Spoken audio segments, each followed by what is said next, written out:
मैं अर्नव आज आप सभी को अपने दादा दादी की 50 वर्षों की जीवन यात्रा की कहानी सुनाता हूँ। इस कहानी की शुरुआत होती है 1974 के वसंत पंचमी को, जब दो अनजान लोगों ने जीवन के इस खूबसूरत सफर पर आगे बढ़ने के लिए एक दूसरे का हाथ थामते हुए जीवन साथी के रूप में एक दूसरे को स्वीकार किया। जीवन रूपी गाड़ी को चलाने के लिए मेरे दादा ने सिंचाई विभाग, फिर बलरामपुर शुगर फैक्ट्री, फिर गोरखपुर ऑयल एजेंसी में काम किया, लेकिन भाग्य ने दादाजी का साथ नहीं दिया, जिस वजह से दादाजी के वैवाहिक जीवन में कोई ठहराव नहीं आ रहा था।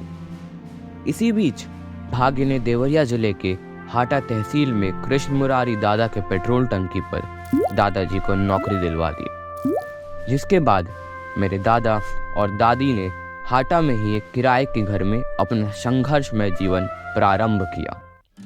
इसी बीच दादा दादी के वहाँ खुशियों ने दस्तक दी। 1976 में दादा दादी के घर में मेरे पापा का जन्म हुआ। 2 सालों बाद दादा दादी के घर में फिर दोबारा खुशियों का मौका आया, जब मेरे चाचू का जन्म हुआ। इसी बीच नियति ने करवट बदली और एक विकट परिस्थिति उत्पन्न हुई, जिसके कारण दादाजी का पेट्रोल टंकी का काम छूट गया। लेकिन दादा दादी ने इन परिस्थितियों का भी मजबूती से सामना करते हुए दादाजी ने पार्टनरशिप में मोटर पार्ट्स की दुकान खोली। अल्प अवधि में ही दादाजी के द्वारा अपनी मेहनत व ईमानदारी से इस दुकान को क्षेत्र में पहचान दिला दी। यह उनके जीवन का एक स्वर्णिम काल था। इसी बीच कुछ परिस्थितियों की वजह से इस पार्टनरशिप को अचानक खत्म कर दिया गया, जिसके कारण एक ही झटके में सब कुछ अंधकारमय व शून्य सा लगने लगा। लेकिन अपने मजबूत इरादों व दादी के अटूट साथ के साथ आपने अपनी किस्मत को फिर से चुनौती दी। ऐसी मुश्किल परिस्थितियों में मेरे बड़े दादाओं हनुमान बिहारी अग्रवाल और दादा हीरानंद अग्रवाल ने आर्थिक सहयोग से दादाजी ने अपना खुद का मोटर पार्ट्स का कारोबार शुरू किया।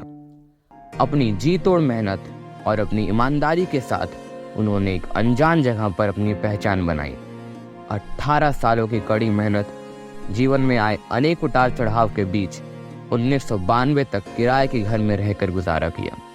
फिर अपने परम मित्र दादा श्याम बिहारी, दादा प्रदीप जी उर्फ टुनटुन दादा व दादा कृष्ण मुरारी नाथानी जी के अकल्पनीय सहयोग से वर्ष 1992 में ये अद्भुत जोड़ा अपने परिवार के साथ अपने बनाए आशियाने में प्रवेश कर पाया।